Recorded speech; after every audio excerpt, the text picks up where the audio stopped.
ya leo nataka niwaelekeze watu namna ya kufungua Token Pocket Wallet, jinsi ya kufungua Token Pocket Wallet yako kwa ajili ya matumizi ya crypto na vitu vingine, kuhifadhia, kutuma, kupokea, kufanya yield farming, kufanya DeFi contract. Kwa hiyo cha kwanza utaingia Play Store. Kama hauna Token Pocket Wallet, utakuja sehemu ya kusearch, utaandika Token Pocket Wallet kama kawaida. Token Pocket Wallet hii hapa. Hii hapa tutai-open. Kisha open, ikishafunguka hapo utakuja sehemu ambayo imeandikwa no account kama huna account. Lakini kama una account, unataka kubackup account yako, labda ulipoteza simu au labda unataka kubadilisha uweke katika simu nyingine, unaweza ukaingia hapa I have an account. Lakini sisi hatuna account, tutaingia hapa create account. Sasa baada ya hapo watakwambia una create hard wallet, una create multi-sign wallet au una create Keeper wallet. Keeper wallet ni kifaa chao ambacho kinahifadhi crypto ambacho kinashikika katika mfumo kama wa flash au hard disk fulani hivi. Lakini kuna network pia, wanaweza kukuuliza unataka kutumia katika network ipi, kama ni Bitcoin, kama ni Ethereum, kama ni BNB, Tron, TRX au labda ni Solana au Polygon au labda ni Tony Coin. Unaona kuna network ziko nyingi tu. Kwa hiyo mfano sisi tutachagua labda network ya BNB. Ukisha create network ya BNB watakwambia una create wallet au una sync wallet, kwamba unataka kurudisha wallet ambayo ilikuwepo tayari ya BNB, au labda una create code wallet ambacho kinashikika hakitumii internet. Lakini pia kuna watch wallet. Watch wallet ni wallet ambazo ni kwa ajili ya kuingia kuangalia tu, hauwezi kutuma wala hauwezi kubadilisha chochote zaidi ya kuangalia tu. Hizi ndo zinaitwa watch wallet. Sasa sisi tutaingia ku create wallet kwa sababu hatuna wallet. Hapa juu kuna jina, watakwambia unataka kutumia jina gani. Mfano mimi nitaandika labda Supreme. Unaweza ukaandika hata nickname Supreme, jina la wallet yako. Zeni baada ya hapo nitaweka password yako, watakwambia uweke password ambayo utakuja utaiweka hapa, labda utaandika Supreme 1. Zeni utakuja utairudia hapa password yako, utairudia Supreme. Zeni baada ya hapo utaweka password hint, labda naweza nikaandika crypto. Baada ya hapo utabonyeza create wallet. Vitu vingi unaweza ukasoma ni kama maelekezo kwa mgeni. Unaona, lakini sisi tutaendelea, I understood, tunaelewa. Then baada ya hapo sasa watakupa maelekezo mengine, tahadhari kwamba hatua inayofuata you will get a recovery phase, kwamba utapata maneno ambayo ni kwa ajili ya kurecover kama ukipoteza wallet yako. Utayakopi, utahifadhi sehemu ambayo sio kama internet, yani sio kama online, iwe ni sehemu ambayo ni ngumu mtu yoyote kufika au kuona au kudukuliwa. Unaona, usimpe mtu wala usimwazimishe mtu hayo maneno kwamba labda niingie kwenye wallet yako kamwachia. Hapana.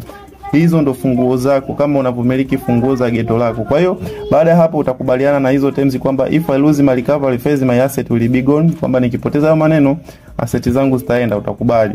Bila kukubali huwezi kuendelea.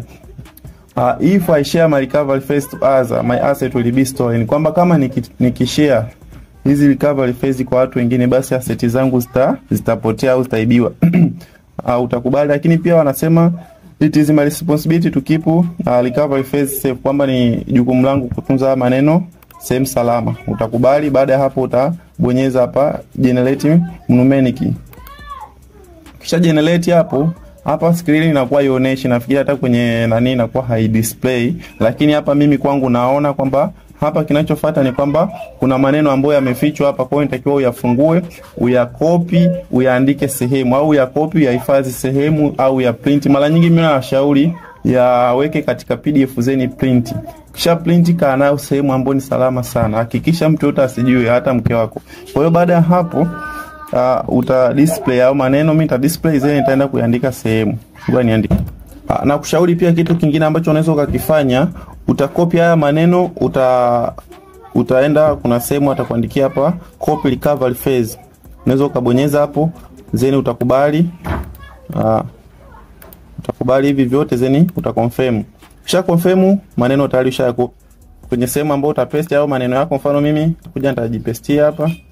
Maneno yangu haya hapa. Haya ni mfano jamani. Hata kama ukitumia hiyo wallet situmii. Kwa hiyo neno la kwanza ni gift color, lava size, stand na kadhalika. Kwa hiyo tutaendelea kwamba tayari ushaya copy, tutaendelea complete verification. Ukiendelea hatua inayofuata atakwambia uweke haya maneno ambayo yako hapa chini, uyapange kama ilivyokuwa kule mwanzoni, kama ilivyopangiliwa kuanzia neno la kwanza mpaka la 12. Maneno yako 12 ila yamechanganywa hapa. Kwa hiyo utakuwa unabonyeza neno la kwanza, ni lipi unabonyeza. Mfano sisi tukiingia hapa, neno la kwanza ni gift, neno la pili ni color, ni love and size. Kwa hiyo tutakuja gift, neno la kwanza ni gift, neno la pili nafikiri ni color, neno la tatu love, neno la nne ni nini? Ni size. Size, unaona? Ukikosea yatakubali. Mfano tukisema labda neno linalofuata ni crush, unaona litagoma namba 5 kwamba sio lenye kwa utafuta. Kwa hiyo utakuja neno namba 5. Namba 5 ni another, pass, notes, angry. Unaona? Kwa hiyo utakuja another, notes. Oho, tumekosea tena. Haya, ngoja tuangalie vizuri neno la 5. Neno la 5 ni stand, another, pass. Yes, stand, another, pass. Haya, neno la 8 ni neno la 8 ni notes, angry, credit. Notes, angry, credit. Then maneno yanayomalizia ni release na crash. Ni release na crash. I say haya maneno usimpe mtu yoyote. Haya maneno ndo kila kitu. Hata kama ukisahau password, haya maneno ndo kitu cha muhimu zaidi. Yaani hata kama ukisahau password haina kazi. Kwa baada ya hapo utakuja confirm password na kusaidia tu kuweka. Ukisha confirm, wallet yako itafunguka kama kawaida. Hii hapa tumefungua network ya BNB, jina letu hili hapa Supreme, lakini network ya BNB imetuletea BNB katika USDT, USDC na BNB yenyewe. Kwa hiyo kama unataka kudeposit BNB utaingia hapa BNB, utaibonyeza, then utaingia hapa receive. Ukishaingia receive utakutana na hii hapa address. Hii hapa address utaenda kwenye wallet yako, kama ni exchange au kama unamtumia wakala, basi utakopi address hapa au utachukua screenshot utamtumia, atakuwekea BNB. Lakini kitu kingine ambacho watu wengi waga wajui ni kwamba kama umefungua wallet ya BNB, address ndio hiyo moja, address ya USDT, address ya USDC, address ya BNB. Kwa hiyo kama unahitaji kutuma USDT, unaweza ukatuma katika hiyo address moja. Ukituma BNB utatuma katika hiyo address moja. Ukituma USDC katika network ya BNB au Baby20, ni hiyo address moja, ibadiliki. Unaona? Kwa hiyo hapo tutakuwa tumemaliza ku create wallet. Unaweza ukafanya backup nyingine ya private key. Private key pia ni backup ambao unaweza ukaipata katika wallet yako. Kama umepoteza maneno, basi unaweza ukaingia hapa katika hii sehemu, hivi vidoti vitatu hapa juu.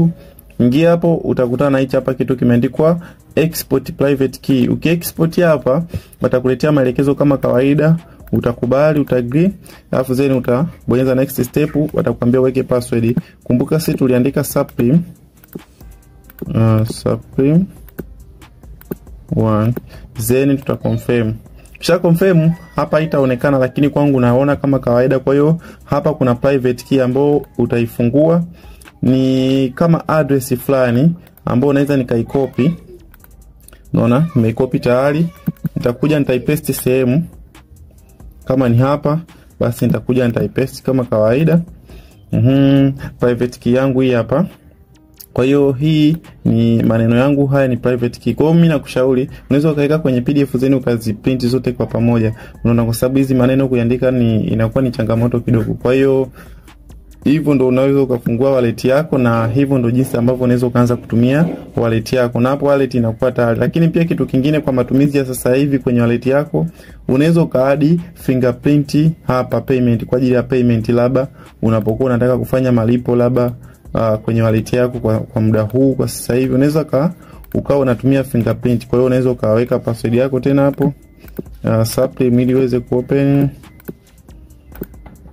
kuopen hiyo matumizi ya fingerprint, au utaweka fingerprint hapa tayari ishakuwa open. Kwa mimi naweza nikaa ninatuma, badala ya kuweka password naweza nikaa naweka fingerprint tu, hela yangu inaenda au inatoka. Kwa hiyo hivyo ndo jinsi ambavyo unaweza ukafungua SafePal wallet yako. Lakini pia kitu kingine kizuri zaidi ni kwamba unaweza ukaadi token yote hapa. Kuna nafikiri wote tunaona tuna BNB, tuna USDC, tuna USDT. Unaweza ukaadi coin nyingine hapa, labda ukaandika labda Pepe.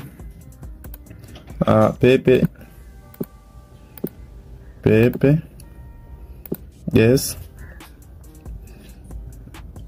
Kama zimekuja Pepe kama hivi nyingi, zingine ni fake au zingine ni scam, hakikisha unatumia contract address, unaingia katika website ya Pepe au kwenye CoinMarketCap au CoinGecko, unachukua contract address ya Pepe, basi unakuja unaipaste hapa. Baada ya kuandika Pepe yenyewe utapaste contract address, then utasearch, itakuja Pepe yenyewe original. Lakini pia njia nyingine ambayo inakuwa ni rahisi labda kuipata Pepe, mara nyingi mfano kama unataka kureceive Pepe katika address yako, unaweza ukaja kucopy address hata ya BNB ambayo ndo network ambayo ipo. Hakikisha kwanza Pepe yuko katika network ya BNB. Unaweza ukaingia kwenye CoinMarketCap ukaangalia contract address ya Pepe katika upande wa BNB.